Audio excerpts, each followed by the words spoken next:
জীবনে চলার পথে কত মানুষের সঙ্গেই না পরিচিত হয়েছে। কেউ বন্ধু হয়েছে, কেউ শত্রু হয়েছে, বা কেউ শুভাকাঙ্ক্ষী। আর কিছু মানুষকে দেখবেন যে সবসময় শো অফ করতে পছন্দ করে। এই জিনিসটা আমার একদম পছন্দ না। আপনি যেমনটা থাকেন, যেমনটা চলার চেষ্টা করেন, সেটা আপনার ব্যক্তিগত ব্যাপার।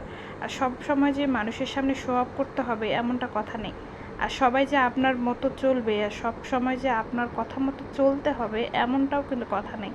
যার যার ব্যক্তি স্বাধীনতা আছে, যার যেমনটা চলতে ইচ্ছা করে সে তেমনভাবে চলতেই ভালোবাসবে। যাই হোক, আমরা গেছিলাম গাজীপুর কোনাবাড়িতে পিৎজা হলে পিৎজা খাইতে।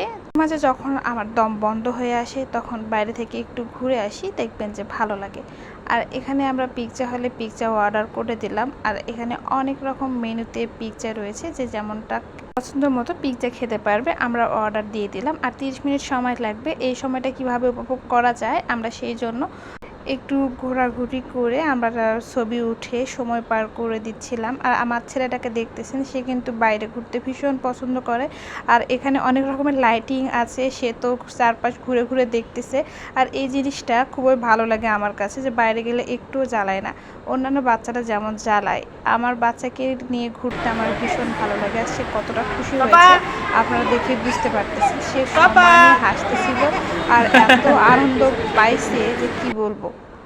আর ছোট বাচ্চাদের একটু বাইরের ঘোরানোটা খুবই দরকার, আর তারা অনেক খুশি হয়। বাচ্চা হওয়ার পর সবসময় আমার একটা চিন্তায় মাথায় আসে, আমার ছেলেকে কিভাবে ভালো রাখা যাবে।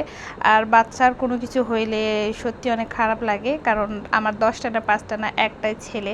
আর ছেলেকে অলওয়েজ আমি ভালো রাখার চেষ্টা করি। আর আপনারা সবাই দোয়া করবেন। বাচ্চা যখন হবে দেখবেন যে আপনার জীবনটাই অনেক পরিবর্তন হয়ে যাবে। আপনার যেভাবে চলতেন পুরো লাইফস্টাইলটাই পরিবর্তন হয়ে যাবে।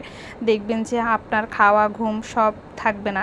আর তার সঙ্গে সব কিছুই এলোমেলো হয়ে গেলেও বাচ্চার কোনো দিক যেন অসুবিধা না হয় সেই দিকটা লক্ষ্য রেখেই আপনাকে চলতে হবে। দেখবেন যে ঠিকমতো খাওয়া হচ্ছে না, ঠিকমতো ঘুম হচ্ছে না, কোনো কিছুই হচ্ছে না। তারপরেও দেখবেন যে ছেলের সব টাইম টু টাইম গোসল খাওয়া এদিকটা ঠিক রেখেই চলতে হবে। একা হাতে বাচ্চা মানুষ করা একটু কষ্ট হলেও আমার কাছে বেশ ভালো লাগে। আর বাচ্চাকে অনেক সময় দিতে পারি। আর বাচ্চা এতটাই মা ভক্ত যে আমি ছাড়া কিছুই বোঝে না। এই ব্যাপারটা আমার কাছে এত ভালো লাগে কি বলবো। ছেলে সন্তানেরা নাকি মা ভক্ত বেশি হয়, এই কথাটা আমার সন্তানকে দেখে আমি বুঝতেছি। যাই হোক, সন্তান তো সবারই সন্তান, যেটা বড় হোক বা ছোট। আমরা পিৎজা অর্ডার করেছিলাম, 30 মিনিট পার হয়ে যাওয়ার পর পিৎজা চলে আসছে। আর আমার হাজব্যান্ড তো পিৎজা খেতে পছন্দ করে না।